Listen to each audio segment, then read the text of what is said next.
नमस्कार दोस्तों, साहित्य समाधान के मंच से मैं डॉक्टर रीता गौड़ आपका हार्दिक स्वागत करती हूं, अभिनंदन करती हूं। दोस्तों, आप सभी जानते हैं अच्छी तरह से कि हम पिछले कई सत्रों से कबीर ग्रंथावली पर बात कर रहे हैं। उनकी साखियों को लगभग हम आज पूरा कर ही देंगे और कुछ पद भी आज हम पढ़ने वाले हैं। पर्चा को अंग की जो साखियां पिछले सत्र में अधूरी रह गई थी उन्हें हम पूरा करेंगे और कोई 10 जो पद हमारे पाठ्यक्रम में प्रस्तावित हैं उनमें से 3 पदों पर हम आज चर्चा करेंगे और अगले सत्र में यकीन मानिए कबीर ग्रंथावली का हमारा पाठ्यक्रम पूरा हो जाएगा। तो ये आपके लिए एक आनंद का विषय होना चाहिए कि आपका दूसरा टॉपिक जो सिलेबस में बहुत ही महत्वपूर्ण है वो पूरा होने जा रहा है। दूसरी बात ये कि हम जो कुछ भी पढ़ रहे हैं, जितना भी हमने कबीर ग्रंथावली के विषय में पढ़ा है, समझा है, उस पर आधारित पिछली परीक्षाओं में कौन कौन से प्रश्न पूछे गए हैं उसका एक अलग सत्र हम करेंगे, जैसा कि हमने भाषा के प्रश्नों पर किया था। तो उस बात से आप निश्चिंत रहिए कि मैं इनमें प्रश्न नहीं दे रही हूं और उसके बाद जो ई बुक आपको दी जाएगी उस ई बुक में कुछ अतिरिक्त प्रश्न जो साखियों पर आधारित होंगे वो उसमें जोड़े जाएंगे, उनके उत्तर भी वहां होंगे। तो आप निश्चिंत रहिए, आपका पाठ्यक्रम अच्छी तरह से जो जितने भी टॉपिक होंगे वो सभी बहुत अच्छी तरह से होंगे, बहुत पूरी तैयारी के साथ होंगे, उसमें कहीं कोई कमजोरी नहीं रहेगी। तो चलिए शुरू करते हैं आज का सत्र। सबसे पहली साखी पर्चा को अंग की। पर्चा को अंग आपको याद होगा, पर्चा का मतलब है परिचय। तो उसी क्रम में हम आगे बढ़ते हुए इस साखी को देखते हैं। देखिए, कबीरदास जी कहते हैं कि तत पाया तन विसरिया जब मन धरिया ध्यान, तपन गई शीतल भया जब शून्य किया स्नान। कबीरदास जी क्या कह रहे हैं? कबीरदास जी कह रहे हैं कि जब मैंने मन में ध्यान धारण किया, यानी मन में परमात्मा का ध्यान किया, तब मुझे क्या मिला? तत्व मिला। तत् का मतलब है तत्व। कौन से तत्व की बात हो रही है? परमात्म तत्व। तो परमात्मा रूपी तत्व मुझे मिला और जैसे ही परमात्मा रूपी तत्व को मैंने जाना, मैंने प्राप्त किया, तो उसका परिणाम, सबसे पहला परिणाम क्या हुआ? तन बिसरिया, यानी जो शरीर है उसे मैं बिसरिया यानी भूल गया। इसकी व्यंजना क्या है? इसकी व्यंजना है कि मैं शरीर से संबंधित जितनी भी आसक्तियां थी उनसे ऊपर उठ गया, यानी धीरे धीरे क्रमिक रूप से मैं सांसारिक विषय वासनाओं से ऊपर उठकर परमात्मा के क्रमशः निकट और निकट जाने लगा। तपन गई शीतल भया जब शून्य किया स्नान। और जब मेरी चेतना ऊर्ध्वमुखी हुई, यानी ऊपर उठी, मूलाधार चक्र से ऊपर की ओर, यानी गगन, यानी ब्रह्मरंध्र, यानी सहस्त्रदल कमल की ओर चढ़ने लगी ऊपर, और शून्य प्रदेश, सुनी, यानी शून्य प्रदेश। शून्य प्रदेश मैंने आपको बताया था किसे कहा जाता है? गगन, ब्रह्मरंध्र, सहस्त्रदल कमल, शून्य प्रदेश सब एक ही बात है। तो जब मैं उस शून्य प्रदेश में मेरी जो चेतना है वो ऊर्ध्वमुखी होकर गई और वहां पर जो अमृत झर रहा था उस अमृत में मैंने स्नान यानी स्नान किया, तो मेरी जितनी भी विषय वासनाओं से उत्पन्न ताप था, अग्नि थी, वो सब शीतल हो गई। कौन से ताप की बात हो रही है? पिछले सत्र में मैंने आपको बताया था कि हमारा शरीर 3 प्रकार के तापों से पीड़ित रहता है, दैहिक, दैविक और भौतिक। तो उसी ताप की ओर बात संकेत कर रहे हैं कबीरदास जी। कह रहे हैं कि तीनों प्रकार के मेरे ताप, यानी दैहिक, दैविक और भौतिक ताप पूरी तरह से शांत हो गए, समाप्त हो गए और मेरा तन पूरी तरह से शीतल हो गया, यानी मैं अमृत कुंड में, अमृत वर्षा में स्नान करता हुआ पूरी तरह से परमात्मा में लीन होकर आनंदित होने लगा। भावार्थ देखिए, कबीरदास जी कहते हैं कि जब मैंने ध्यान किया तब परम तत्व का साक्षात्कार हो गया, यानी मुझे तत्व पाया, यानी परम तत्व मिल गया, जिससे देहात्म भाव, तन बिसरिया, यानी देह के प्रति जो आसक्ति थी वो पूरी तरह से समाप्त हो गई। अर्थात परमात्मा से मिलन के बाद शरीर की स्मृति जाती रही, शरीर को मैं भूल गया। और जब मैंने शून्य चक्र यानी सहस्रार चक्र में स्नान किया, कहां पर स्नान किया? जो अमृत झरता है ब्रह्मरंध्र में, जो सहस्रार चक्र में जो अमृत झरता है, उसमें स्नान किया तो मेरी देह की जलन मिट गई, यानी दैहिक, दैविक और भौतिक तापों के प्रभाव से मैं मुक्त हो गया। तो यहां पर त वर्ण की कई बार आवृत्ति हुई है, तो वृत्यानुप्रास अलंकार है। आगे चलते हैं। जिन पाया तिन सू गया, सरना लागी स्वाद, रतन निराला पाइया, जगत ढंडालिया बाद।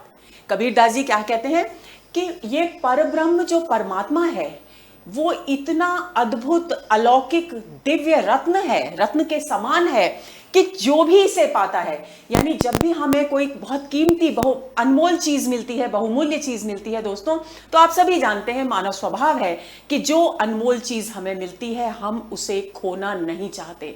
हम चाहते हैं कि हम निरंतर उसे अपने पास ही रखें, किसी भी तरीके से वो वस्तु, वो अनमोल चीज हमसे अलग ना हो। तो वही भाव यहां पर परमात्मा के संदर्भ में अभिव्यक्त किया जा रहा है कबीर के द्वारा। तो कबीरदास जी कहते हैं कि जिन्हें पाया, कि जिसने भी उस परमात्मा को प्राप्त किया, किसे पाया? परमात्मा को पाया।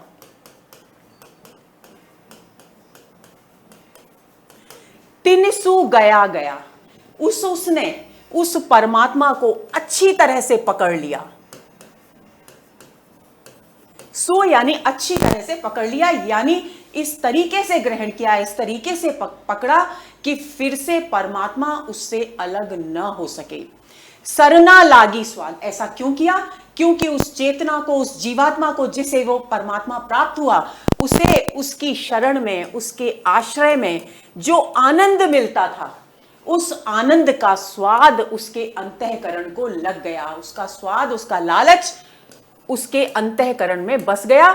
इसलिए जब भी कभी कोई अच्छी चीज हमें खाने को मिलती है तो हम सोचते हैं कि ये हमसे कभी बिल्कुल अलग ना हो, और हम इसे बहुत अधिक मात्रा में, कई बार तो हम बिना सोचे समझे बहुत ज्यादा भी खा लेते हैं। तो वही भाव यहाँ पर जो मानवीय मनोवृत्तियां हैं, उनके माध्यम से आत्मा के परमात्मा से मिलन की बात यहाँ कबीरदास जी कह रहे हैं। तो कबीरदास जी कहते हैं कि जिन जिनको वो परम चैतन्य पुरुष यानी परमात्मा प्राप्त हुआ, उसने उसे अच्छी तरह से पकड़ लिया, और उसके आश्रय में उन्हें जो आनंद, जो शांति मिली, उसका स्वाद उन्हें इतना अच्छा लगा कि वे चाहते थे कि वे किसी भी स्थिति में परमात्मा को अपने से अलग ना होने दें। रतन निराला पाइया, जगत ढंडालिया बाढ़। और वो जो रत्न था, रत्न कौन सा है? परमात्मा रूपी रत्न। तो परमात्मा के रूप में जो निराला यानी अद्भुत रत्न उन्होंने प्राप्त किया, उसके सामने उन्हें संसार में बाकी सारी वस्तुएं निरर्थक प्रतीत होने लगी, और उन्हें क्या महसूस हुआ कि वे ढंडालिया यानी ढूंढना, बाद यानी व्यर्थ है, बेकार है। उन्हें लगता है कि वो अब तक जो संसार में तरह तरह की चीजों में शांति खोजने की कोशिश कर रहे थे, आनंद प्राप्त करने की कोशिश कर रहे थे, वो उनकी तलाश बिल्कुल बेकार थी। वो उनकी खोज, उनका ढूंढने की प्रक्रिया बिल्कुल बेकार थी, क्योंकि अनमोल रत्न तो परमात्मा के अलावा और कोई है ही नहीं। क्योंकि यहाँ जितनी शीतलता, जितना आनंद चेतना को प्राप्त होता है, उतना किसी भी सांसारिक साधन से संभव ही नहीं है। भावार्थ देखिए, कबीरदास जी कहते हैं कि जिसने परम तत्व को प्राप्त कर लिया, उसने उसे अच्छी तरह से पकड़ कर रख लिया कि अलग ना होने पाए। ईश्वर की अनुभूति के मधुर रस का स्वाद उसकी जिह्वा को पसंद आ गया। कबीरदास जी कहते हैं कि जिसने ईश्वर रूपी न्यारे अनमोल रत्न को पा लिया, उसके लिए संसार में और कुछ ढूंढना व्यर्थ है। यानी उसे संसार की सारी वस्तुएं, अपनी पुरानी सारी तलाश की प्रक्रिया बेकार नजर आने लगी। आगे चलते हैं। कबीर दिल स्याबत भया, पाया फल समृद्ध, सायर माही ढडोलता, हीरे पड़ गया हथ। कबीरदास जी कहते हैं कि वे इस संसार रूपी सागर में अलग अलग साधन तलाश कर रहे थे। सायर, सागर, कौन सा सागर? भव सागर। भव सागर यानी संसार रूपी सागर। तो संसार रूपी सागर में शांति प्राप्त करने के लिए, आनंद प्राप्त करने के लिए अलग अलग साधनों की तलाश कर रहे थे। सागर माही ढंडोलता यानी ढूंढ रहे थे अलग अलग चीजें जिनसे उन्हें आनंद, शांति प्राप्त हो, जिससे कि वो सांसारिक ताप से मुक्ति प्राप्त कर सकें। तो क्या हुआ? इस तलाश की प्रक्रिया में गुरु के मार्गदर्शन से उन्हें क्या मिल गया? हीरे पड़ गया हाथ। उनके हाथ में परमात्मा रूपी अनमोल हीरा आ गया। और जैसे ही परमात्मा रूपी अनमोल हीरा उनके हाथ में आया, कबीर दिल स्याबत भया, कबीर के दिल यानी हृदय में स्याबत यानी संतोष पूरी तरह से भर गया, यानी उनका हृदय संतोष से लबालब भर गया। अब उन्हें किसी भी और वस्तु की चाह ही नहीं रही। स्याबत भया पूरी तरह से लबालब संतुष्ट हो गए, वो लबालब संतोष से उनका हृदय भर गया। पाया फल समृद्ध, क्यों भर गया? क्योंकि उन्होंने हीरे के रूप में किसे प्राप्त किया? उन्होंने हीरे के रूप में परमात्मा रूपी सामर्थ्यवान फल को प्राप्त किया। सामर्थ्यवान फल का क्या अर्थ है? कि परमात्मा के पास ऐसी शक्ति है जिससे कि वो उस जीवात्मा को, उस चेतना को अपनी सारी विकृतियों से मुक्त करके और उसे शुद्ध चैतन्य स्वरूप में अपने पास रख सकते हैं। ये इतना सामर्थ्यवान उन्हें फल प्राप्त हो गया हीरे के रूप में, यानी परमात्मा के रूप में। भावार्थ देखिए, कबीरदास जी कहते हैं कि मैं भव सागर में अपने लक्ष्य की तलाश कर रहा था, यानी मानसिक दैहिक शांति प्राप्त करने के लिए अलग अलग साधन खोज रहा था। गुरु की कृपा से मेरे हाथ में हीरे जैसा अनमोल पदार्थ आ गया। हीरा यानी परमपिता परमात्मा। इससे मेरा हृदय संतोष से परिपूर्ण हो गया। सामर्थ्यवान फल पा लेने के बाद अब मुझे किसी और वस्तु की चाह नहीं, क्योंकि चेतना, क्योंकि कबीरदास क्या चाहते थे? कबीरदास चाहते थे कि वे एक ऐसे साधन को प्राप्त करें जिससे कि वो सांसारिक विकृतियों से मुक्त हो जाएं और जन्म और मृत्यु के बंधन से मुक्ति मिले। और ये सामर्थ्य केवल और केवल परमात्मा रूपी हीरे के पास ही थी, इसलिए उन्होंने उन्हें सामर्थ्यवान कहा है। प्रश्न पूछा जा सकता है कि कबीरदास जी ने पाया फल समृद्ध में किसको सामर्थ्यवान बताया है? तो उत्तर हमेशा आपका परमपिता परमात्मा ही होना चाहिए, चाहे वहां पर ईश्वर लिखा हो, चाहे वहां ब्रह्म लिखा हो, ऑप्शन में शब्द कोई भी हो सकता है, लेकिन इसका अर्थ केवल और केवल, इसका संकेत परमात्मा की ओर है। आगे चलते हैं। हीरा यहां परम तत्व का प्रतीक है, यानी इस साखी में प्रतीकात्मकता है।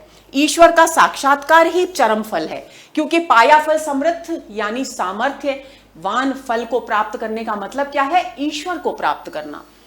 रूपकातिशयोक्ति अलंकार है, क्योंकि सागर उपमान का केवल प्रयोग किया गया है, हीरे का केवल प्रयोग किया गया है, लेकिन परमात्मा की ओर संकेत नहीं किया गया, भवसागर की ओर संकेत व्यंजित है ये, इसलिए यहां रूपकातिशयोक्ति अलंकार है। आगे चलें। जब मैं था तब हरि नहीं, अब हरि है मैं नाही। जब मैं था तब हरि नहीं, अब हरि है मैं नाही। सब अंधियारा मिट गया, जब दीपक देखा माही। बहुत ही महत्वपूर्ण साखी है दोस्तों ये, इसे अच्छी तरह से बिठा लेंगे। जितनी सरल है उतनी भी महत्वपूर्ण है।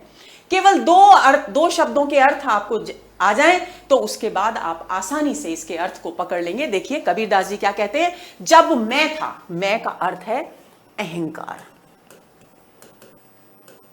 कि जब मेरे पास अहंकार था, यानी जब मैं अहंकार में डूबा हुआ था, तो मैं बहुत कोशिश करता था परम तत्व को, परम पिता को प्राप्त करने की, ब्रह्म को प्राप्त करने की, लेकिन तब हरि यानी ईश्वर यानी ब्रह्म मुझे प्राप्त नहीं होते थे। क्यों? क्योंकि आत्मा और परमात्मा के मिलन में सबसे बड़ी रुकावट है अहंकार। तो कबीरदास जी कहते हैं जब मैं था तब हरि नहीं, यानी जब मुझ में अहंकार था तब मुझे ईश्वर प्राप्त नहीं हुए थे। अब हरि है मैं नहीं, लेकिन जब अब मेरे पास हरि है, यानी मुझे परमात्मा मिल गए हैं, प्राप्त हो गए हैं, मेरी उनसे एकात्मकता स्थापित हो गई है, तो अब मुझ में अहंकार बिल्कुल भी शेष नहीं रहा। क्योंकि स्पष्ट है कि जब अहंकार नहीं रहेगा तभी परमात्मा से विलय की स्थिति उत्पन्न होगी। सब अंधियारा मिट गया, और जैसे ही अहंकार समाप्त हुआ, हरि से मैं एकाकार हुआ, वैसे ही मेरे अंतःकरण में जो अज्ञान का अंधकार था, जो मैं मिथ्या सांसारिक वस्तुओं में आनंद ढूंढने की कोशिश करता था, वो पूरा का पूरा अज्ञानता का अंधकार समाप्त हो गया। क्यों?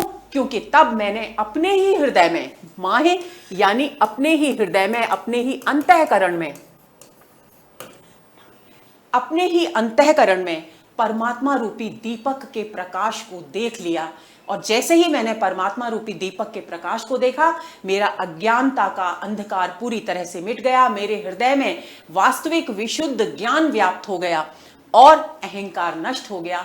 अब मेरे पास परमात्मा है, यानी मैं परमात्मा में लीन हो चुका हूं। भावार्थ देखिए, कबीरदास जी कहते हैं कि जब तक अहंकार था तब तक ईश्वर से परिचय नहीं हो पाया था, यानी ईश्वर प्राप्त नहीं हो पाए थे। अहंकार या आत्मा के भेदत्व का अनुभव तब समाप्त नहीं हुआ। और जब तक अहंकार है, अहंकार या आत्मा का भेदत्व मतलब जब तक अहंकार है तब तक आत्मा और परमात्मा अलग अलग नजर आते हैं, यानी द्वैत का भाव, दो का भाव बना रहता है। जब ये अहंकार समाप्त हो जाता है तब व्यक्ति को ज्ञात होता है, जीवात्मा को ज्ञात होता है कि मैं तो इसी चेतना का अंश हूं, यानी परमात्मा का ही अंश हूं। और ऐसी स्थिति में द्वैत भाव समाप्त हो जाता है और अद्वैत यानी एकात्मकता के भाव की स्थापना होती है। उसी की ओर यहां संकेत किया गया है। अहंकार या आत्मा के भेदत्व का अनुभव जब समाप्त हो गया तो ईश्वर का प्रत्यक्ष साक्षात्कार हो गया। शरीर के भीतर जब परम ज्योति रूपी दीपक का प्रकाश हुआ तो अज्ञान के अंधकार से उत्पन्न अहंकार स्वयं नष्ट हो गया। आगे चलते हैं। जा कारण में ढूंढता सन्मुख मिलिया आए, धन मैली पिव उजला लागे न सकूं पाए। जीवात्मा और परमात्मा के उसी संबंध की ओर संकेत किया है जहां पर कबीरदास जी ने जीवात्मा को प्रेमिका यानी पत्नी और परमात्मा को प्रियतम के रूप में चित्रित किया है। तो देखिए, कह रहे हैं कबीरदास जी, जा कारण में ढूंढता, जिस कारण को मैं संसार में अलग अलग साधनों के माध्यम से ढूंढने की कोशिश कर रहा था, एक बार उसी भटकन में, उसी तलाश की प्रक्रिया में गुरु के सहयोग से, गुरु के मार्गदर्शन से वह परम तत्व मेरे सामने आ गया और मुझे सहज ही प्राप्त हो गया। अब जैसे ही सामने परमात्मा आए वैसे ही क्या हुआ, धन मैली चेतना को, कबीरदास जी रूपी जो चेतना है उनको आभास हुआ कि मैं तो सांसारिक विषय वासनाओं से लिप्त और इतनी गंदी हूं। वो जीवात्मा सोच रही है, कौन सी जीवात्मा? जो सांसारिक विषय वासनाओं से ऊपर नहीं उठी है। धन का मतलब है धन्या, धन्या का मतलब है स्त्री।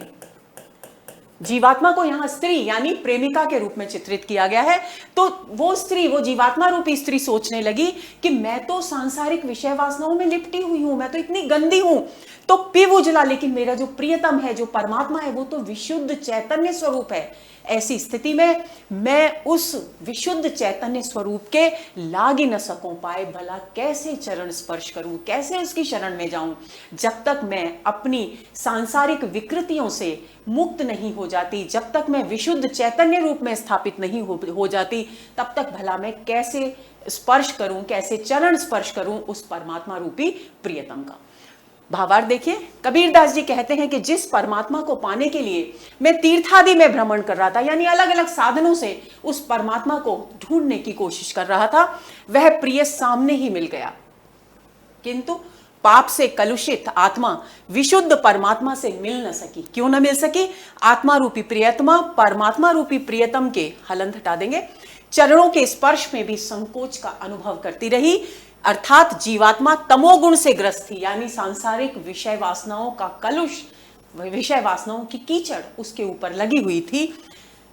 इस कारण वह विशुद्ध परमात्मा से नहीं मिल सकी। माया मोह तथा विषय वासनाओं के पंख यानी कीचड़ से मुक्त हुए बिना ईश्वर का सामीप्य संभव नहीं होता।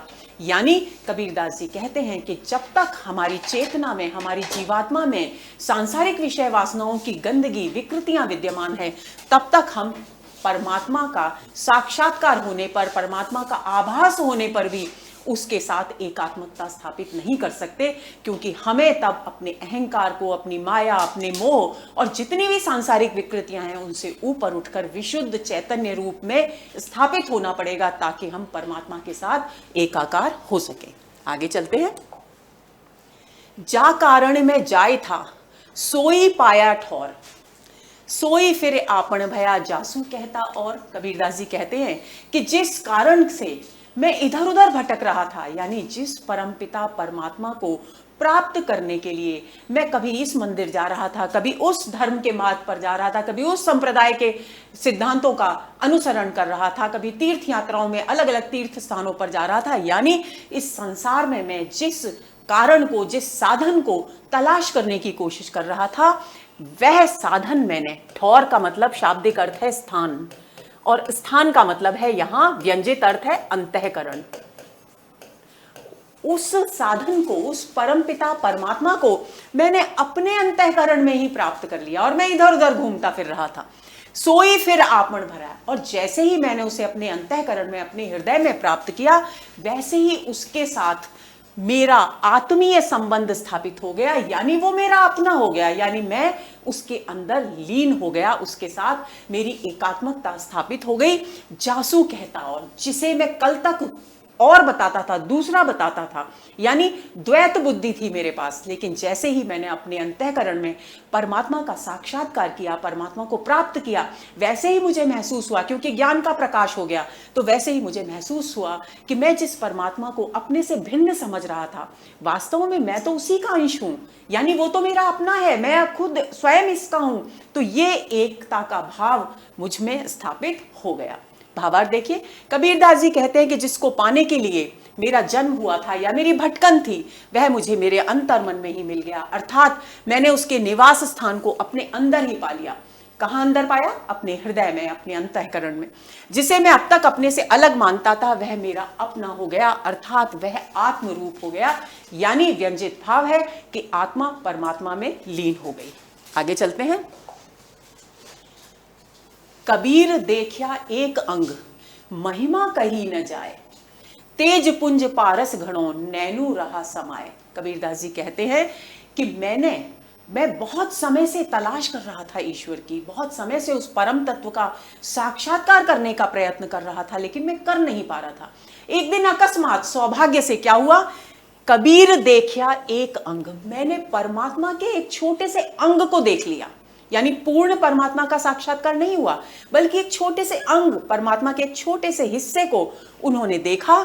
महिमा कही न जाए, और उसका तेज, उसका सौंदर्य इतना अद्भुत, इतना अनुपम था कि उसकी महिमा का बखान मैं शब्दों के माध्यम से नहीं कर सकता। तेज पुंज पारस घड़ों, केवल क्या कह सकता हूं कि उस अनुभूति के आधार पर मैं इतना ही कह सकता हूं कि वह जो एक अंग मैंने परमात्मा का देखा, वह तेज का पुंज था, यानी अत्यधिक तेजस्वी था, और मुझे ऐसा प्रतीत हुआ मानो वो पारस पत्थर के समान है। पारस पत्थर के समान क्यों? क्योंकि जिस प्रकार पारस पत्थर लोहे जैसी धातु को अपने स्पर्श से कंचन में परिवर्तित कर देता है, उसी प्रकार उस तेज के समूह परमात्मा में वो सामर्थ्य विद्यमान थी, वो शक्ति विद्यमान थी कि वो सांसारिक विकृतियों से लिपटी हुई जीवात्मा को अपने स्पर्श से, अपने संपर्क से विशुद्ध चैतन्य स्वरूप में परिवर्तित कर सकता था, इसलिए उन्हें पारस कहा गया है। नैनू रहा न जाए, और उस एक अंग का अद्भुत प्रकाश, अनंत तेज मेरे नेत्रों में समा ही नहीं पा रहा है। वो इतना अधिक है उनका तेज कि मेरे नेत्र उसे अपने भीतर समेट ही नहीं पा रहे हैं। कबीरदास जी कहते हैं कि मैंने ईश्वर के एक अंग यानी आंशिक दर्शन किया, फिर भी उसकी महिमा का बखान मैं नहीं कर सकता। वह शक्ति का पुंज है जो अनंत आलोक रूप में, आलोक यानी प्रकाश रूप में प्रतिभासित होता है, यानी सर्वत्र दिखाई देता है। परमात्मा पारस की तरह सौभाग्य दाता है। जिस प्रकार लोहे को कंचन बनाने की क्षमता पारस में होती है, उसी प्रकार परमात्मा में भी इस तरह की पूर्ण क्षमता है। उसके अनंत सौंदर्य का प्रकाश मेरे नेत्रों में समा गया है, लेकिन फिर भी मैं अतृप्त महसूस कर रहा हूं, क्योंकि मुझे लग रहा है कि परमात्मा का पूर्ण सौंदर्य मेरे नेत्रों में नहीं समा पाया है। आगे चलते हैं। रूपकातिशयोक्ति अलंकार है। एक अंग की बात की गई है, तेजपुंज की बात की गई है, पारस की बात की गई है। विशेष तौर पर पारस में रूपकातिशयोक्ति अलंकार है। आगे चलें। मान सरोवर सुभर जल, हंसा केले कराएं, मुक्ता हल मुक्ता चुके, अब उड़े अनत न जाएं। अब देखिए, हमने जब पिछले सत्र में कुंडलिनी जागरण की प्रक्रिया को थोड़ा सा समझा था, उसे बच्चों आपको अच्छी तरह से याद रखना है, क्योंकि आगे बार बार वही प्रसंग, वही शब्द आएंगे हमारे सामने, जिससे कि हम कंफ्यूज ना हो, भ्रमित ना हो, इसलिए हमको उसे अपनी स्मृति में ताजा रखना है। तो हमने वहां पढ़ा था कि जब हमारी चेतना, हमारी कुंडलिनी ऊर्ध्वमुखी होकर सुषुम्ना नाड़ी में केंद्रित हो जाती है और ऊपर की ओर बढ़ती है, तो आज्ञा चक्र के बाद एक ऐसा स्थान आता है जहां पर इड़ा, पिंगला और सुषुम्ना नाड़ियां एक हो जाती हैं, और जब वो एक होती हैं तब परमात्मा का यानी ब्रह्मरंध्र का द्वार खुलता है जिसमें से अमृत झरता है, और ऐसा माना जाता है कि वहां पर अमृत कुंड है, और उस अमृत कुंड में ही जीवात्मा सांसारिक विषय वासनाओं से ऊपर उठकर पूरी तरह से मुक्त होकर आनंद से क्रीड़ा करती है और परमात्मा के निरंतर संपर्क में रहती है। उसी बात को यहां ध्यान में रखते हुए इसे समझने की कोशिश करेंगे। मानसरोवर सुभर जल, मानसरोवर का मतलब है एक तो साधारण कोई भी मानसरोवर, और दूसरा हमारे ब्रह्मरंध्र में, हमारे सहस्रार कमल में स्थित अमृत कुंड। तो कबीरदास जी कहते हैं कि मानसरोवर जो है वो सुभर जल, सुंदर जल से पूरी तरह से भरा हुआ है, यानी अमृत के समान जल से पूरी तरह भरा हुआ है। हंसा केली कराएं, केली यानी क्रीड़ा, और उस मानसरोवर में, उस अमृत कुंड में हंस, यानी हंस प्रतीक है मुक्त आत्मा का। हंस मुक्त आत्मा का प्रतीक क्यों है? आपने कभी हंस का अगर चित्र देखा होगा दोस्तों, तो वो पानी में डूबते नहीं है बिल्कुल भी, पानी के ऊपर तैरते हैं, यानी पानी को स्पर्श तो करते हैं लेकिन उसमें लिप्त नहीं होते। तो मुक्त होने का भाव तो भी यही है कि जो मुक्त आत्मा होती हैं वो संसार में रहकर की भी सांसारिक विषय वासनाओं में लिप्त नहीं होती, बल्कि उनके ऊपर तैरकर अपने परमात्मा के निकट आनंदमय जीवन व्यतीत करती हैं। इसलिए हंस को मुक्त आत्माओं का प्रतीक माना जाता है। तो हंसा केली कराएं, उस मानसरोवर के सुंदर अमृत तुल्य जल से भरे हुए सरोवर में हंसा यानी मुक्त आत्माएं क्रीड़ा कर रही हैं। कबीरदास जी कहते हैं मुक्ता हल मुक्ता चुगे, और जो मोक्ष प्राप्त जो व्यक्ति हैं, यानी जो मुक्त आत्माएं हैं, वो वहां मोती चुगती हैं, यानी मोती खाती हैं, यानी परमात्मा के निरंतर सानिध्य में रहते हुए अपने आनंद को प्राप्त करती हैं, अद्भुत आनंद को प्राप्त करती हैं। अब उड़े अनंत न जाएं, और क्योंकि उन्हें वहां परमात्मा रूपी मोती प्राप्त हो गया है, जिसको लेकर उन्होंने इतनी साधना की थी, जिसको अपना लक्ष्य मानकर उन्होंने साधना की थी, तो अब वे इस मानसरोवर से, जहां उन्हें परमात्मा रूपी मोती सहज सुलभ है, वहां से उड़कर अन्यत्र जाने के विषय में सोचती भी नहीं। अब उड़े अनंत न जाएं, यानी अन्यत्र कहीं भी नहीं जाती। भावार्थ देखिए, कबीरदास जी कहते हैं कि मानसरोवर रूपी अमृत कुंड में सुंदर जल भरा है, हंस उसी में क्रीड़ा कर रहा है। हंस जीवात्मा रूपी हंस, कौन सी जीवात्मा? जो मुक्त हो चुकी है। जीवात्मा सुषुम्ना मार्ग से षट चक्रों का भेदन करते हुए शून्य शिखर में स्थित अमृत कुंड तक पहुंच गई है, ये व्यंजित है इसमें। अब वहीं पर क्रीड़ा कर रही है। जीवात्मा रूपी हंस स्वच्छंद भाव से मुक्ता फल यानी मोती को फल के रूप में चुगने की कोशिश कर रहे हैं, यानी वो फल जो मुक्ति के रूप में उनको प्राप्त हुआ है, इसलिए उड़कर अन्यत्र नहीं जा सकते। इस परम आनंद को छोड़कर विषय वासनाओं का आकर्षण उनके लिए व्यर्थ है। यानी जब तक वे मुक्ति को प्राप्त नहीं हुए थे, जब तक उन्होंने मुक्ति के मोती का स्वाद नहीं चखा था, तब तक उन्हें सांसारिक विषय वासनाएं आकर्षित करती थी। लेकिन जब उन्होंने मुक्ति रूपी मोती का स्वाद चख लिया है, जब मुक्ति का फल प्राप्त कर लिया है, तब उन्हें ये सांसारिक विषय वासनाएं आकर्षित नहीं करती। आगे चलते हैं। गगन गरिज अमृत चवै कदली कमल प्रकाश, तहां कबीरा बंदगी कै कोई निज दास। कबीरदास जी कहते हैं कि गगन गरिज अमृत चवै, यानी यहां भी देखिए वही मूलाधार चक्र से चेतना के ऊर्ध्वमुखी, कुंडलिनी के ऊर्ध्वमुखी होने की प्रक्रिया को यहां स्पष्ट किया गया है। यानी कदली का मतलब है सुषुम्ना नाड़ी। सुषुम्ना नाड़ी के सहारे जब हमारी चेतना ऊर्ध्वमुखी होती है, कबीरदास जी कहते हैं, और ऊर्ध्वमुखी होकर वो कहां पहुंचती है? शून्य में, गगन यानी शून्य में, यानी ब्रह्मरंध्र में, यानी सहस्रदल कमल में पहुंच जाती है, जहां पर कि गरजती हुई ध्वनियां विद्यमान है। किसकी गर्जना है? अनहद नाद की गर्जना है। तो अनहद नाद जहां हमेशा शून्य प्रदेश में गूंजता रहता है, और अमृत जहां हमेशा टपकता रहता है, उस स्थान पर जहां कमल में, कमल का पुष्प सहस्रदल कमल होता ही है वहां पर, तो उस कमल के पुष्प में वहीं उसी स्थान पर परम ज्योति, प्रकाश का मतलब है परम ज्योति यानी परमात्मा विराजमान रहते हैं। कबीरदास जी कहते हैं कि मेरी चेतना, मेरी जीवात्मा ऊर्ध्वमुखी होकर उस स्थान पर पहुंच गई है, और उस स्थान पर नतमस्तक हो गई है। बंदगी यानी परमात्मा परम चेतना के हुजूर में, उनके सामने उनके प्रति पूरी तरह से समर्पित हो गई है, बलिहारी हो गई है और नतमस्तक हो गई है। कै कोई निजदास, और कबीरदास जी कहते हैं कि इस सुंदर अवसर को, इस सुंदर लाभ को केवल और केवल भगवान का अपना कोई भक्त ही प्राप्त कर सकता है। यानी जो भगवान के प्रति, परम चेतना के प्रति, परमात्मा के प्रति पूरी तरह से अहंकार रहित होकर अपने आप को समर्पित कर देता है, वही व्यक्ति इस स्थान पर, इस स्थिति में पहुंचकर उस अलौकिक आनंद का अनुभव करने की सामर्थ्य रखता है। भावार्थ देखिए, कबीरदास जी कहते हैं कि सहस्रार से नित्य अनहद नाद प्रस्फुटित होता है, यानी अनहद नाद गूंजता रहता है, अमृत की बूंदें टपकती रहती हैं, अर्थात अमर शक्ति का संचार होता रहता है। क्यों अमृत की बूंदें टपकने की बात कही जाती है? इसलिए क्योंकि वहां पहुंच, जो जीवात्माएं वहां पहुंच जाती हैं, वे जन्म और मृत्यु के बंधन से मुक्त हो जाती हैं, यानी अमर हो जाती हैं।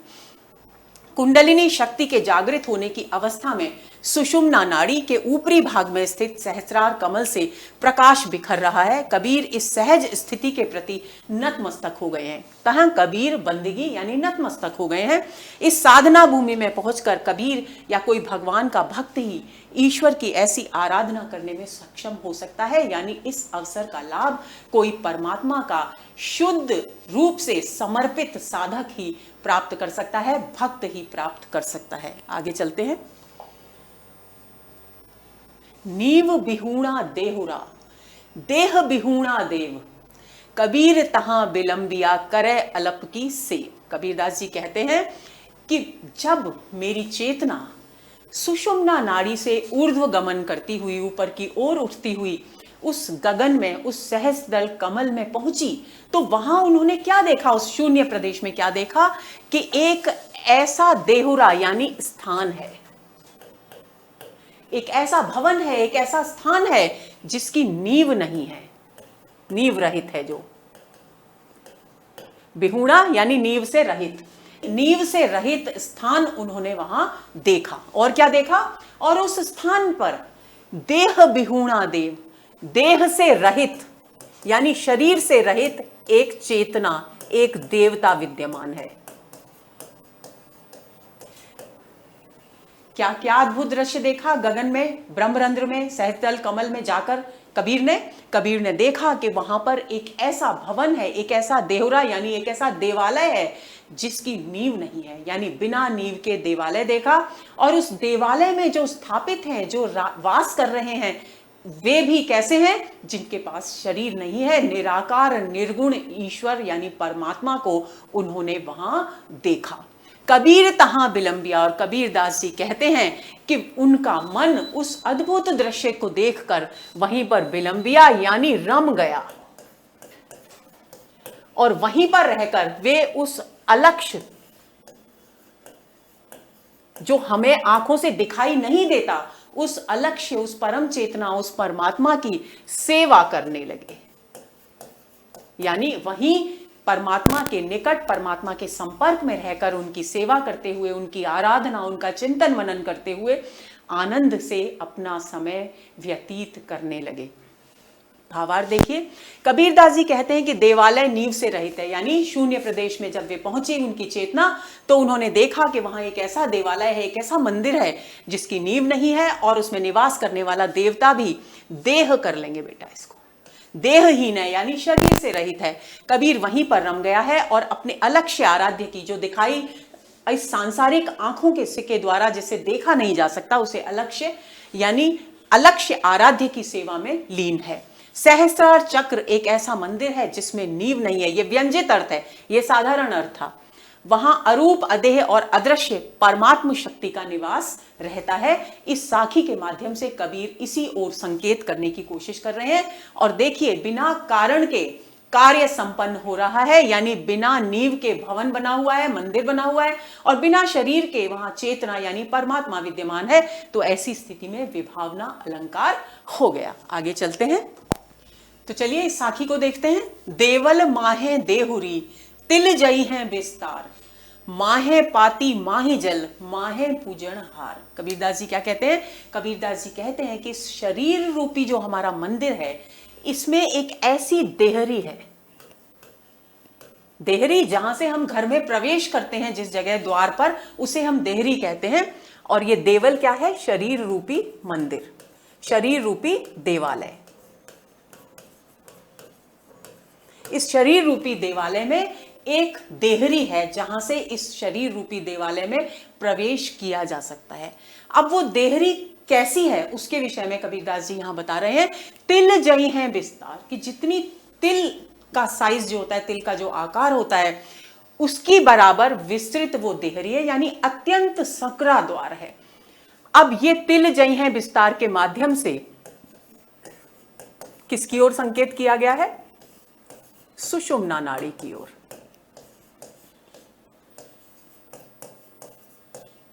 सुषुम्ना नाड़ी की ओर क्यों संकेत है? क्योंकि सुषुम्ना नाड़ी से होकर के ही हमारी चेतना, हमारी ऊर्जा यानी हमारी कुंडलिनी ऊर्ध्व गमन करती है, ऊपर की ओर उठती है। और उस सुषुम्ना नाड़ी में केवल तिल के बराबर ही जगह होती है। यानी कबीरदास जी कह रहे हैं कि इस शरीर के अंदर यदि हमें परमात्मा के दर्शन करने हैं तो हमें क्या करना होगा? इस तिल के बराबर विस्तार वाली जो सुषुम्ना नाड़ी है, उसके सकरे मार्ग से अपनी चेतना को ऊपर की ओर ले जाना होगा। क्यों? क्योंकि जब हम सुषुम्ना मार्ग से ऊपर की ओर चलेंगे, साधनाओं के माध्यम से जब ऊर्ध्व गमन करेगी हमारी चेतना, तो हम उस स्थान पर पहुंचेंगे, यानी ब्रह्मरंध्र, यानी गगन, यानी सहस्रार घट, उस स्थान पर पहुंचेंगे जहां पर पत्र पुष्प भी हमें अपने आराध्य, जिस परमात्मा की हमें पूजा करनी है, उसकी पूजा के लिए हमें पत्र पुष्प भी वही मिलेंगे, जल भी उन्हें अर्पित करने के लिए हमको वही मिलेगा, हम भी वही होंगे, और जिसकी आराधना हमें करनी है वो भी वही होगा। यानी कबीरदास जी की व्यंजना ये है, वे ये संकेत कर रहे हैं कि हम जो बाहरी साधनों के माध्यम से देवताओं को की मूर्ति बनाकर उन्हें पूजने की कोशिश करते हैं, उसकी बजाय अपने अंतःकरण में ही परमात्मा को तलाश करना, उनका चिंतन करना, उनका ध्यान करना श्रेयस्कर है। भावार्थ देखिए, कबीरदास जी कहते हैं कि देह रूपी देवालय के अंदर जाने के लिए तिल के बराबर के विस्तार वाली देहली मौजूद है, अर्थात सहस्त्रार में स्थित ब्रह्म तक पहुंचने का मार्ग है। सुषुम्ना नाड़ी अत्यंत सक्रिय है, इसके अंदर ही पत्र पुष्प है, अंदर ही जल है और अंदर ही पूजने वाला भी है। आगे चलते हैं। कबीर कमल प्रकाशिया उग्या निर्मल सूर, निस अंधियारी मिट गई बाजय अनहद तूर। अब फिर वही चेतना के ऊर्ध्व गमन की बात यहां हो रही है। आपको दोस्तों मैं बार बार कह रही हूं कि कुंडलिनी जागरण की उस प्रक्रिया को अपने मस्तिष्क में अच्छी तरह से बिठा लीजिए, ताकि आपके लिए ये सारी साखियां बिल्कुल खेल की तरह हो जाएं, इनका अर्थ आपके अंतःकरण में कबीर के ब्रह्म की तरह ही स्थापित हो जाए, उजागर हो जाए। तो देखिए कबीरदास जी क्या कहते हैं। कबीरदास जी कहते हैं कि ज्ञान के सूर्य के उदित होने पर उग्या निर्मल सूर, सूर मतलब सूर्य, किसका सूर्य? ज्ञान का सूर्य। कौन सा ज्ञान? परमात्मा के स्वरूप के विषय में ज्ञान, अपने वास्तविक स्वरूप के विषय में ज्ञान। तो जब ज्ञान का निर्मल यानी शुद्ध सूर्य उदित होता है किसी भी व्यक्ति के, जीवात्मा के अंतःकरण में, तो क्या होता है? कबीर कमल प्रकाशिया, तो कमल प्रकाशित हो जाता है, यानी हृदय कमल प्रकाशित हो जाता है, यानी अंतःकरण में मनुष्य के परमात्मा की शक्ति जागृत हो जाती है। अब कमल को प्रकाशित करने और सूर्य के उदित होने के बीच का संबंध आपको पता ही है कि जब भी हम सामान्यतः संसार में भी देखते हैं कि जहां कमल के फूल होते हैं, सूर्योदय के साथ ही वे खिलते हैं, और जैसे ही सूर्यास्त होता है वे बंद हो जाते हैं, यानी उन्हें खिलने के लिए सूर्य का प्रकाश अनिवार्य रूप से विद्यमान होना चाहिए। तो वही बात उसी के माध्यम से, उसी सांसारिक प्राकृतिक सत्य के माध्यम से कबीरदास जी यहां स्पष्ट करना चाहते हैं कि जब जीवात्मा के अंतःकरण में ज्ञान का निर्मल सूर्य उदित होता है, तब परमात्मा रूपी कमल यानी परमात्मा के प्रकाश का जो कमल है वो वहां खिलने लगता है, उन्मीलित होने लगता है, विकसित होने लगता है। निसे अंधियारी मिट गई, और उस समय जब परमात्मा का कमल खिलता है अंतःकरण में, तो क्या होता है? अज्ञानता का जो सारा अंधकार था, निस मतलब रात्रि, अज्ञानता की रात्रि का जो अंधेरा था वो पूरी तरह से मिट जाता है। किसकी रात्रि है? अज्ञानता की रात्रि। ज्ञान का सूर्य है तो अज्ञानता की रात्रि हुई। तो अज्ञानता की जो रात्रि है उसका अंधकार पूरी तरह से समाप्त हो जाता है। और क्योंकि जीवात्मा परमात्मा के निकट पहुंच जाती है तो अनहद नाद तुर, यानी एक आपने वाद्य यंत्र का नाम सुना होगा, तुरही, जिसको तूर्य भी कहते हैं और जिसको मृदंग भी कहते हैं, उसकी ध्वनि बजने लगती है। यानी वाद्य यंत्र, इसका मतलब यह नहीं कि सचमुच में मृदंग बजने लगता है, बल्कि ओंकार की लगातार ध्वनि वहां बजने लगती है। उसकी तुलना उस वाद्य यंत्र से की गई है। अनहद तूर का मतलब है अनहद की ध्वनि, यानी ओंकार की ध्वनि निरंतर गुंजायमान होने लगती है। भावार्थ देखिए, कबीरदास जी कहते हैं कि ज्ञान के सूर्य के उदित होने पर परम शक्ति के जागरण की अवस्था में, यानी परमात्मा रूपी कमल के विकसित होने की अवस्था में, सहस्रार कमल उन्मिलित ही नहीं प्रकाशित भी हो गया। अंतर मन में छाया हुआ ज्ञान का अंधकार पूरी तरह मिट गया और अनहद का तूर्य बजने लगा, अर्थात श्वास प्रश्वास से ओंकार की ध्वनि, ओम की ध्वनि फूटने लगी। कानों में सहज रूप से ओम सुनाई देने लगा। आगे चलते हैं। अनहद बाजय, देखिए फिर अनहद नाद की बात आ गई है। अनहद बाजय नीझर झरे उपजय ब्रह्म ज्ञान, अविगत अंतर प्रगटे लागे प्रेम ध्यान। कबीरदास जी कहते हैं कि जब परमात्मा के प्रति प्रेम में स्थित हो जाती है जीवात्मा, यानी परमात्मा में पूरी तरह से एकाग्रचित होकर ध्यानावस्थित हो जाती है, तब क्या होता है? हमारी जो चेतना है, हमारी जो कुंडलिनी है, वो ऊर्ध्व गमन करती है। ऊर्ध्व गमन करके सहस्रार घट तक पहुंचती है और वहां पर अनहद नाद बजने लगता है, यानी ओंकार की ध्वनि निरंतर बजने लगती है। नीझर झरे, और निर्झर यानी झरना, किसका झरना झरने लगता है? अमृत का झरना, अमृत का झरना झरने लगता है। और वहीं पर ब्रह्म से संबंधित जो ज्ञान है वो जीवात्मा को प्राप्त होता है, यानी परमात्मा से साक्षात्कार होता है, परमात्मा के दिव्य स्वरूप के दर्शन होते हैं। अविगत अंतर प्रगटे, और उसका परिणाम क्या होता है कि जीवात्मा को अपने अंतःकरण में ही उस अविगति यानी उस परमात्मा के दर्शन होने लगते हैं। उसके अंतःकरण में ही वो परमात्मा प्रकाशित हो जाता है, यानी उत्पन्न हो जाता है, प्रादुर्भूत हो जाता है। लागे प्रेम ध्यान, और ऐसा कब होता है? जब कोई भी जीवात्मा परमात्मा में पूरी तरह से एकाग्रचित होकर सभी तरह की गतिविधियों से, सांसारिक स्थितियों परिस्थितियों से अपने आप को विमुख करके जब एकाग्र होती है परमात्मा में, तब ये स्थितियां पैदा होती हैं। भावार्थ देखिए, कबीरदास जी कहते हैं कि परिचय की स्थिति में, परिचय किसका है? आत्मा का परमात्मा से। अनहद नाद निरंतर निनादित होता रहता है, सहस्रार रूपी झरने से अमृत झरता है, मानस में ब्रह्म ज्ञान स्फुरित हो जाता है, उपजय ब्रह्म ज्ञान, अज्ञात ब्रह्म हृदय में ही प्रत्यक्ष हो जाता है, यानी अविगत अंतरि प्रगट है। अविगत का मतलब है परमात्मा। उसी ब्रह्म में कबीर प्रेम पूर्वक ध्यानावस्थित हो गए हैं, यानी पूरी तरह से लीन हो गए हैं। और यह स्थिति कब पैदा होती है? जब प्रेम पूर्वक कोई भी जीवात्मा परमात्मा में अपना ध्यान केंद्रित करती है, ध्यान लगाती है। आगे चलते हैं। आकाशे मुख औंधा कुआं, पाताले पनिहार, ताका पानी को हंसा पीवे, बिरला आदि विचार। कबीरदास जी कहते हैं, देखिए पूरा वही का वही दृश्य है। आप एक बार फिर से कुंडलिनी जागरण को अपने मस्तिष्क में ताजा कर लीजिए। नीचे शरीर के बिल्कुल मूलाधार यानी निचले हिस्से में क्या होती है? कुंडलिनी होती है। तो कुंडलिनी को यहां पर ये जो पनिहार शब्द है, ये कुंडलिनी है। यानी पनिहार का शाब्दिक अर्थ क्या है? वह स्त्री जो पानी कुएं से खींचती है, पनिहारिन। तो वो पनिहारिन कौन है? कुंडलिनी, जो हमारे शरीर के निचले हिस्से में यानी मूलाधार चक्र में विद्यमान रहती है। अब कबीरदास जी क्या कहते हैं? आकाशे मुख, यानी हमारे मस्तक में, यानी जिसे गगन कहा गया है, जिसे आकाश कहा गया है, जिसे शून्य प्रदेश कहा गया है, जिसे सहस्रार घट कहा गया है, वहां पर उस स्थान पर एक औंधा कुआं है। औंधा यानी उल्टा कुआं है। कुआं हमेशा पानी का जो उसका मुख होता है कुएं का, वो ऊपर की तरफ होता है और उसमें से हम पानी खींचते हैं। लेकिन यहां हमारे ब्रह्मरंध्र में जो कुआं है वो उल्टा है, यानी उसका मुख नीचे की तरफ है। और जो पनिहारिन है जो उस अमृत कुंड में से, कुएं में से, अमृत के कुएं में से पानी खींचेगी यानी अमृत खींचेगी, वो जो पनिहारिन है वो पाताल में है यानी हमारे शरीर के मूलाधार चक्र में निचले स्थान पर स्थित है। ताका पानी, अब ये जो औंधा कुआं है, मजेदार बात यह है कि इस कुआं उल्टा है लेकिन फिर भी इसमें से अमृत का पानी गिरता नहीं। कब गिरता है? जब चेतना ऊर्ध्वमुखी होकर उसके द्वार पर पहुंचती है, तब उसके द्वार खुलते हैं और उसमें से अमृत झरता है। और उस झरते हुए अमृत रूपी जल को, पानी, अमृत रूपी जल को कोई हंस ही पी सकता है। हंस, मैंने प्रतीकार्थ आपको बताया था, जो मुक्त आत्माएं होती हैं, जो सांसारिक विषय वासनाओं से मुक्त हो जाती हैं, केवल वही उस अमृत का पान कर सकती हैं।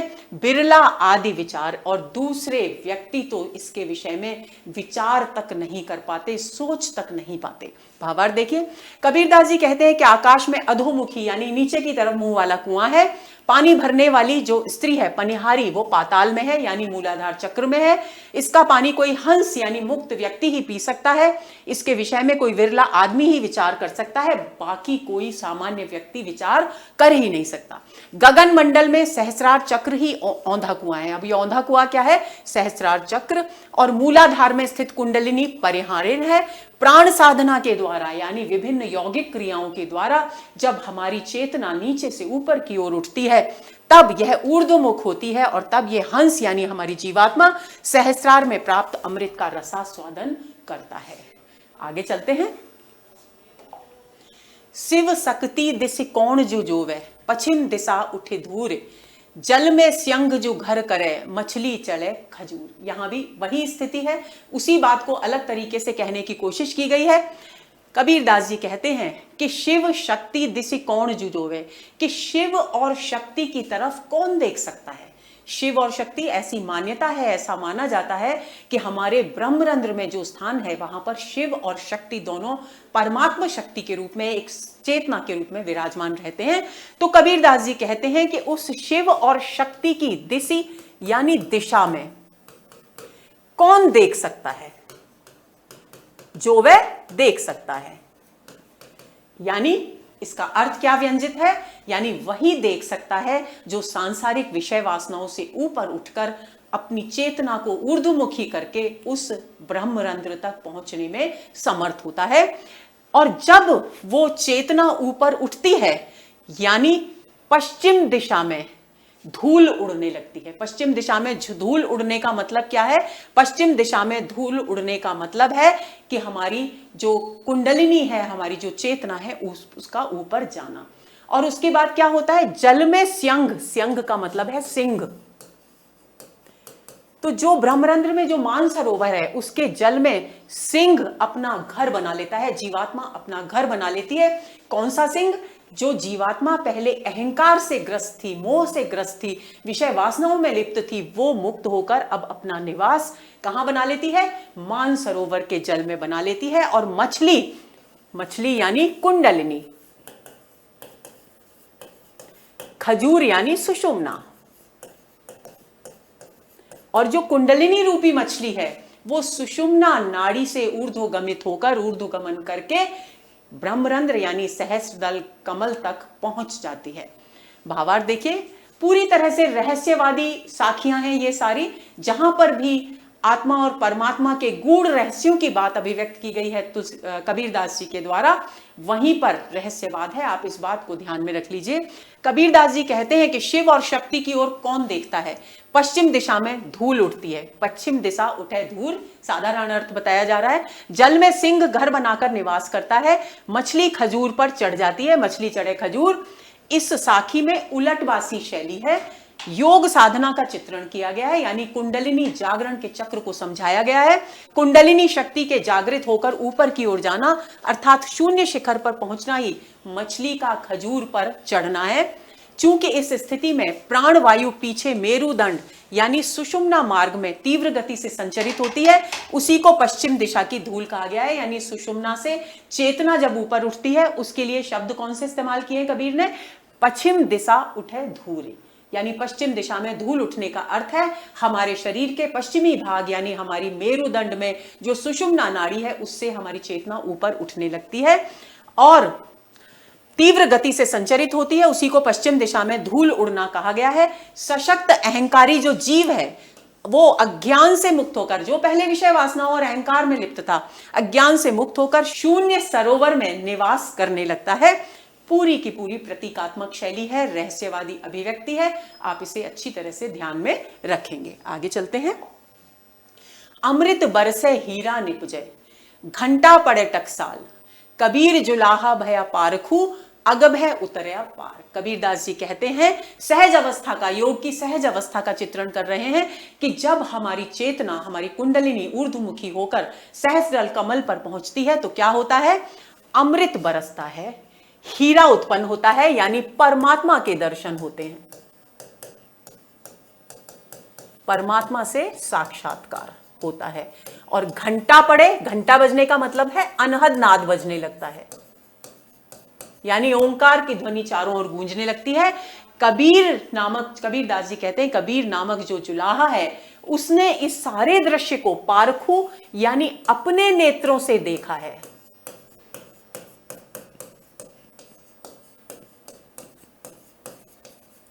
और इसलिए वो अगब है यानी निर्भीक होकर, बिना किसी भय के संसार सागर से पार उतर गया है। कबीर सहजावस्था का चित्रण करते हुए लिखते हैं कि अमृत की वर्षा हो रही है, यानी वो स्थिति जिसका वर्णन मैंने अभी आपसे किया, कुंडलिनी के ऊर्ध्वगमन की स्थिति। ब्रह्मरंध्र से अमृत स्रवित हो रहा है, यानी अमृत बह रहा है। हीरे की तरह मूल्यवान ईश्वर तत्व की प्राप्ति हो रही है। संपूर्ण चेतना जहां केंद्रित है वहां अनहद नाद रूपी घंटे गूंज रहे हैं।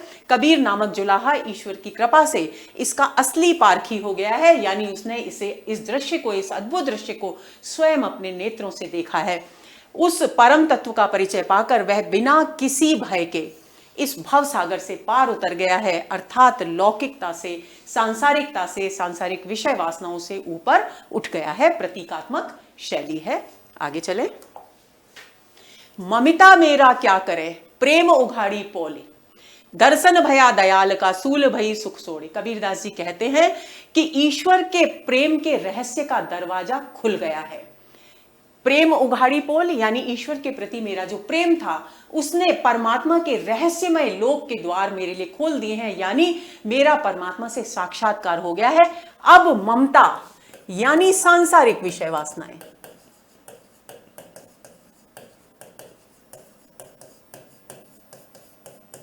मेरा कुछ नहीं बिगाड़ सकती। दर्शन भया दयाल का, और मुझे वहां दयाल यानी परमात्मा के, सभी पर अनुग्रह करने वाले, कृपा करने वाले परम पिता परमात्मा के दर्शन हो गए हैं। सूल भई सुख सोड़े, अब मेरे सूल यानी मेरे जो दुख हैं वो पूरी तरह से सुख में परिवर्तित हो गए हैं, यानी मैं सांसारिक तापों से मुक्त होकर उस अवस्था में पहुंच गया हूं जहां मैं निरंतर परम तत्व के, परमात्मा के निकट हूं और आनंद भोग रहा हूं। भावार्थ देखिए, कबीरदास जी कहते हैं कि ईश्वरीय प्रेम में रहस्य का दरवाजा खुल गया। कौन सा रहस्य? परमात्मा के रहस्य का दरवाजा खुल गया है। मुझे प्रत्यक्ष प्रभु के साक्षात्कार हो गए हैं। अब ममता यानी सांसारिक माया मोह मेरा कुछ नहीं बिगाड़ सकती। मेरे लिए दुख ही अब सुख की चादर बन गया है, अर्थात दुख ही सुख में परिणत हो गया है। विरोधाभास अलंकार, दुख ही सुख में परिवर्तित हो गया है, यहां विरोध है। और 6 का अनुप्रास और वृत्त्यानुप्रास तो आप स्वयं समझ ही चुके हैं। आगे चलते हैं। अब यहां से बात शुरू होती है उन 10 पदों की दोस्तों जो हमारे पाठ्यक्रम में प्रस्तावित हैं। उनमें से आज हम केवल 3 पदों पर बात करने वाले हैं। और आपको यह ध्यान रखना है, क्योंकि परीक्षा में एक बार यह प्रश्न आया है कोई एक पद की कुछ पंक्तियां देखकर कि इसके लिए कबीर ग्रंथावली में कौन सी राग निर्धारित है। तो आपको, ये मैंने हर पद के आगे लिखा है राग गौड़ी। जितने भी 10 पद हमारे पाठ्यक्रम में प्रस्तावित हैं वे सब राग गौड़ी में गाए जाने वाले पद हैं, इसे आप भूलेंगे नहीं। पद देखिए, दुलहिन गावहु मंगलाचार। यहां पर भी दाम्पत्य प्रेम के माध्यम से कबीर ने परमात्मा के प्रति अपने प्रेम को अभिव्यक्त किया है। दुलहिन गावहु मंगलाचार, कबीरदास जी कहते हैं कि हे सुहागिन स्त्रियों, दुलहिन सुहागिन स्त्रियों,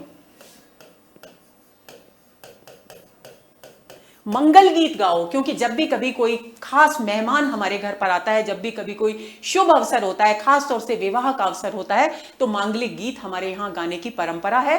तो उसी बात को यहाँ आधार बनाकर कबीरदास जी कह रहे हैं कि हे सुहागन स्त्रियों, सभी मंगल गीत गाओ। क्यों गाओ? हमारे घर आए हो राजा राम भरतार, क्योंकि हमारे घर, हमारे द्वार पर भरतार यानी पति के रूप में कौन आए हैं? राजा राम आए हैं, यानी परमात्मा स्वयं पधारे हैं।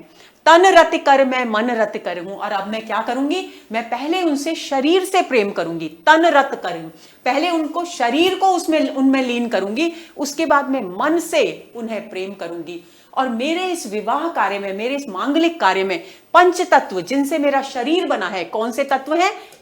क्षिति, जल, पावक, गगन और समीर। ये जो 5 तत्व है, क्षिति का मतलब है पृथ्वी, पृथ्वी, पावक, गगन यानी आकाश, जल और वायु, इन सब 5 तत्वों से मिलकर जो शरीर बना है, उनको मैं बाराती बनाऊंगी अपने इस मांगलिक अद्भुत अनोखे विवाह के अवसर पर। रामदेव मोरे पाहुने आए, मैं जौबन में गाती। और राम परमात्मा के रूप में मेरे अतिथि बनकर, यानी पति बनकर यहां मेरे द्वार पर आए हैं। और इस समाचार को पाकर मैं यौवन में मस्त हो गई हूं, यानी उल्लास और उमंग से भर उठी हूं, क्योंकि परमात्मा के प्रति, उनके प्रति मेरा प्रेम चरमोत्कर्ष को प्राप्त होने वाला है, चरम फल को प्राप्त होने वाला है। शरीर सरोवर वेदी करूं, और मैं ये जो शरीर है, इसी सरोवर के किनारे, शरीर रूपी सरोवर के किनारे विवाह की वेदी बनाऊंगी, जिसके आगे फेरे लिए जाते हैं चारों तरफ घूम के, उस वेदी की यहां बात की जा रही है। ब्रह्मा वेद उच्चार, और स्वयं ब्रह्मा जी विवाह के अवसर पर वेद मंत्रों का उच्चारण करेंगे। रामदेव संग भांवर लई हूं, और मैं परमात्मा श्री राम के साथ भांवर यानी फेरे लूंगी, सप्तपदी लूंगी। धनी धनी भाग हमारा, और आज ये अवसर मेरे जीवन में आया है, तो मेरे भाग्य धन्य हैं, यानी बड़े सौभाग्य से ये अवसर मुझे प्राप्त हुआ है। सुर 33 कोते आए, और इस अवसर पर, इस अद्भुत विवाह प्रसंग के साक्षी बनने के लिए, इसे देखने के लिए 33 करोड़ देवी देवता, कोतिक यानी करोड़, 33 करोड़ जो देवी देवता हैं वे आए हैं, और सहस 88 यानी 88,000 जो मुनि हैं वो इस विवाह को देखने के लिए आए हैं, यानी सारी प्राकृतिक शक्तियां इस विवाह के पक्ष में हैं, इसकी साक्षी बनेंगी। कहे कबीर हम ब्याह चले हैं, पुरुष एक अविनाशी। कबीरदास जी कहते हैं, हंसते हुए कहते हैं कि हम एक अविनाशी पुरुष यानी परमात्मा से विवाह करके इस संसार से विदा हो रहे हैं, यानी परमात्मा में एकाकार हो रहे हैं और इस संसार का त्याग कर रहे हैं। आगे चलते हैं, भावार्थ देखते हैं। कबीरदास जी कहते हैं कि हे सुहागिन स्त्रियों, मंगल गीत गाओ। आज हमारे घर पर संपूर्ण सृष्टि का भरण पोषण करने वाले राजा राम पति के रूप में पधारे हैं। भरतार, भरण पोषण करने वाले, और पति के रूप में, वह अर्थ यहां पर व्यंजित है भरतार शब्द में। मैं जीवात्मा रूपी वधु उनसे तन और मन दोनों से प्रेम करूंगी। इस अद्भुत मिलन में पंच तत्व यानी क्षिति, जल, पावक और गगन समीर ये बाराती होंगे। राम मेरे घर अतिथि के रूप में, मेहमान के रूप में आए हैं। यह सोचकर मैं पूर्ण उल्लास से उनका पति के रूप में वर्ण कर स्वागत करने के लिए तैयार हूं। अर्थात मेरी आत्मा प्रभु भक्ति में पूर्ण रूप से लीन है। मैं शरीर रूपी सरोवर की वेदी बनाऊंगी और स्वयं ब्रह्मा जी वेद मंत्रों का उच्चारण करेंगे। आगे चलते हैं। मेरे भाग्य धन्य हैं कि मैं आज राम के साथ विवाह बंधन में बंध जाऊंगी। इस महामिलन को देखने के लिए 33 करोड़ देवता और 88,000 मुनिवर आए हैं। कबीरदास जी कहते हैं कि इस प्रकार हम अविनाशी परम पुरुष के साथ विवाह सूत्र में बंधकर इस संसार से विदा ले रहे हैं, जा रहे हैं। तो धनी धनी में तो पुनरुक्ति प्रकाश अलंकार है, और पूरे पद में दोस्तों सांग रूपक अलंकार है, प्रतीकात्मकता यहां है ही। और ये जो 7 फेरे की बात की गई है, ये शरीर के क्रमिक त्याग का प्रतीक है। धीरे धीरे एकदम से शरीर को त्यागना बहुत मुश्किल है, और 7 शरीर के 7 क्रम माने गए हैं, 7 स्तर माने गए हैं। और वे स्तर हैं स्थूल शरीर, भाव शरीर, मानसिक शरीर, मेधस शरीर, आत्म शरीर, अनुत्पादक शरीर और अज्ञात शरीर। और इन 7 स्तरों को शरीर के त्याग कर, यानी स्थूल शरीर है अन्नमय कोश, जबकि व्यक्ति पूरी तरह से क्या होता है, सांसारिक जीवन व्यतीत करता है। और ये अज्ञात और अनुत्पादक, ये जो 2 शरीर हैं, ये हैं आनंदमय कोश। यानी अन्नमय कोश से, यानी सांसारिक जीवन से धीरे धीरे ऊपर उठते हुए मनोमय कोश में जाकर फिर प्राणमय कोश में जाकर के व्यक्ति धीरे धीरे उनका त्याग करता है और निष्प्रह वैराग्य को धारण करता है। सांसारिक विषय वासनाओं से क्रमिक रूप से ऊपर उठकर आनंदमय कोश तक पहुंच जाता है। उसकी ओर फेरों के माध्यम से संकेत किया गया है। आगे चलते हैं। अगला पद, बहुत दिनंत है मैं प्रीतम पाए, भाग बड़े घर बैठे आए। कबीरदास जी कहते हैं कि बहुत दिनों से मेरी प्रतीक्षा थी। बहुत दिन से मतलब क्या है? जन्म जन्मांतर से, जन्म जन्मांतर से मैं प्रतीक्षा कर रही थी और आज वो दिन आ ही गया जबकि मैं परमात्मा रूपी प्रियतम को प्राप्त करने वाली हूं। और सबसे आनंद का विषय क्या है? सबसे आनंद का विषय ये है कि मुझे उनको प्राप्त करने के लिए कहीं जाना नहीं पड़ा, क्योंकि मैंने उन्हें घर बैठे प्राप्त कर लिया है। घर बैठे प्राप्त करने का मतलब है अपने अंतःकरण में ही उन्हें पा लिया है।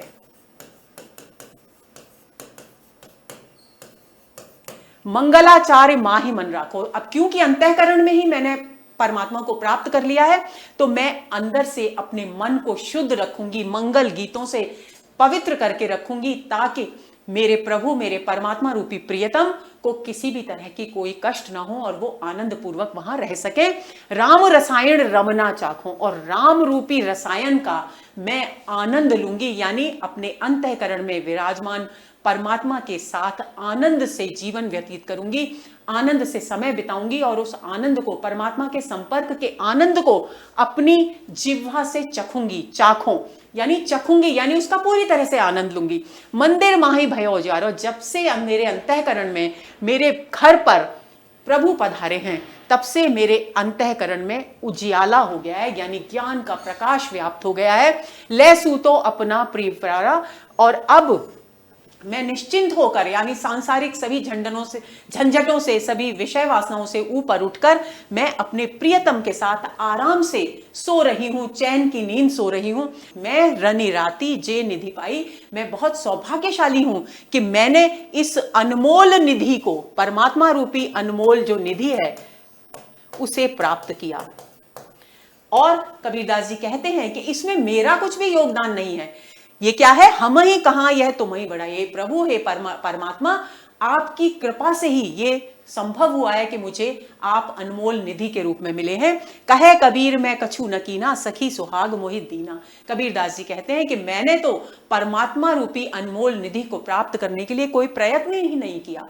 हे सखी, मुझे तो स्वयं परमात्मा ने कृपा करके ये सौभाग्य प्रदान, सुहाग यानी सौभाग्य, सुहाग शब्द का प्रयोग यहां इसलिए किया जा रहा है क्योंकि कबीरदास प्रियतम के रूप में परमात्मा को देख रहे हैं और उनकी जीवात्मा प्रियतमा है। इस बात को ध्यान में रखें, यानी दाम्पत्य प्रेम के माध्यम से अलौकिक प्रेम की यहां अभिव्यक्ति की जा रही है। भावार्थ देखते हैं। कबीरदास जी यानी आत्मा रूपी प्रेमिका कहते हैं कि बहुत दिन के बाद मैंने प्रियतम को पाया है। सौभाग्य की बात यह है कि मुझे उनके दर्शन के लिए कहीं जाना नहीं पड़ा, अपितु मैंने घर बैठे ही उनके दर्शन प्राप्त कर लिए, यानी अपने अंतःकरण में ही उन्हें प्राप्त कर लिया। मैं अपना मन उनके स्वागत में मंगलाचार में रमाकर रखूंगी, यानी अपने अंतःकरण को मंगल गीतों से शुद्ध करके रखूंगी, और मैं मन ही मन राम रूपी रसायन का आनंद प्राप्त करूंगी। उनके आगमन से मेरे अंतःकरण में ज्ञान का प्रकाश फैल गया है और मैं अपने प्रियतम के स्वरूप में लीन हो रही हूं, उनके साथ सो रही हूं, यानी उनके स्वरूप में लीन हो रही हूं। मैंने राम की कृपा से जो सुंदर और अनमोल निधि प्राप्त की है, अर्थात प्रभु के मिलन का जो अवसर पाया है, वह प्रभु की कृपा से ही संभव हो पाया है। इसमें मेरा कोई योगदान, कोई प्रयत्न नहीं है। आगे चलते हैं। मैंने राम की कृपा से जो सुंदर और अनमोल निधि प्राप्त की है, अर्थात प्रभु से मिलन का जो अवसर पाया है, वह प्रभु की कृपा से ही संभव हो पाया है। कवि कहते हैं कि इस उपलब्धि में मेरा कोई प्रयास नहीं, अपितु यह राम के अनुग्रह का फल है। मैंने कुछ भी नहीं किया, किंतु राम ने कृपा करके सहज रूप में मुझे यह सौभाग्य प्रदान किया है। वृत्यानुप्रास और छेकानुप्रास अलंकार है। आगे चलते हैं। अगला पद देखिए। अब तो ही जान न देहूं राम प्यारे। जीवात्मा रूपी कबीर क्या कह रहे हैं कि हे राम, हे परमात्मा रूपी प्रियतम राम, अब जबकि आप मुझे मिल गए हो, अब मैं किसी भी स्थिति में आपको अपने से अलग नहीं होने दूंगी। अब मैं आपको जाने नहीं दूंगी। बस मेरी विनती है। क्या विनती है? ज्यों भावे त्यों होहु हमारे। जैसे आपको अच्छा लगे वैसे आप मेरे हृदय में, मेरे अंतःकरण में रहिए, लेकिन कृपया इस अंतःकरण को छोड़कर अन्यत्र कहीं मत जाइए। बहुत दिनन के बिछुरे हरि पाए, मैं जन्म जन्मांतर से आपका साक्षात्कार करने के लिए, आपसे मिलने के लिए तरस रही थी, और आज मुझे ये सुंदर अवसर, ये सौभाग्य प्राप्त हुआ है, जबकि मैंने आपके दर्शन अपने अंतःकरण में किए हैं। भाग बड़े घर बैठे आए, और मेरा सौभाग्य है कि मैंने अपने घर बैठे ही आपको, आपके दर्शन प्राप्त किए हैं, यानी आपको अपने अंतःकरण में देख लिया है। चरणने लागे करों बरियाई, अब मैं क्या करूंगी, मैं आपके चरण पकड़ लूंगी, चरणों में लग जाऊंगी और आपसे जिद करूंगी। बरियाई यानी जिद करूंगी कि आप कहीं और मेरे अंतःकरण को छोड़कर मत जाइए, और आप अंतःकरण को छोड़कर ना जाएं, इसके लिए मैं क्या करूंगी, प्रेम प्रीति राखों उलझाई, और अपनी प्रेम प्रीति में आपको उलझा कर रखूंगी, ताकि आप अन्यत्र जाने के विषय में सोच भी ना सकें। इत मन मंदिर रहो नित चोखे, कहे कबीर करहु मत धोखे। कबीरदास जी कहते हैं कि हे परमात्मा रूपी प्रियतम, मेरे इस मन मंदिर में निरंतर चोखे यानी अच्छी तरह से आनंद पूर्वक रहिए, और कहीं और जाने के धोखे में मत रहिए, यानी मुझे धोखा देकर कहीं और किसी और के अंतःकरण में मत विराजित होइएगा, बल्कि मेरे ही मन मंदिर में आप आनंद पूर्वक रहिए। भावार्थ देखते हैं। कबीरदास जी कहते हैं कि हे प्रियतम राम, अब मैं तुम्हें स्वयं से अलग नहीं होने दूंगी। जिस प्रकार आपको अच्छा लगे उसी प्रकार आप मेरे होकर रहिए, मेरे पास रहिए। मैं बहुत दिनों से, यानी जन्म जन्मांतर, जहां भी बहुत दिनों की बात होगी कबीर की साखियों में, वहां जन्म जन्मांतर का अर्थ होगा। आप इस बात को ध्यान में रखेंगे। मैंने बहुत दिन से बिछड़े हुए अपने स्वामी को घर बैठे का मतलब है अंतःकरण में ही प्राप्त किया है। यह मेरा परम सौभाग्य है। मैं उन्हें प्रेम के बंधन में बांधकर, उनके चरणों में रखकर उन्हें जाने से रोकूंगी। बरियाई यानी रोकूंगी, जिद करूंगी कि आप कहीं और मत जाइए। उन्हें अपने प्रेम में उलझा कर रखूंगी, ताकि वे कहीं और जाने के बारे में सोच भी न सकें। हे स्वामी, आप मेरे मन रूपी मंदिर में आनंद पूर्वक, चोखे आनंद पूर्वक हमेशा के लिए बस जाओ, किसी अन्य के धोखे में मत पड़ो, यानी अन्यत्र मेरे हृदय को, मेरे अंतःकरण को छोड़कर कहीं अन्य स्थान पर जाने के विषय में सोचो भी मत। रूपक अलंकार है। लौकिक दाम्पत्य प्रेम के द्वारा अलौकिक और आध्यात्मिक प्रेम की यहां अभिव्यक्ति की गई है।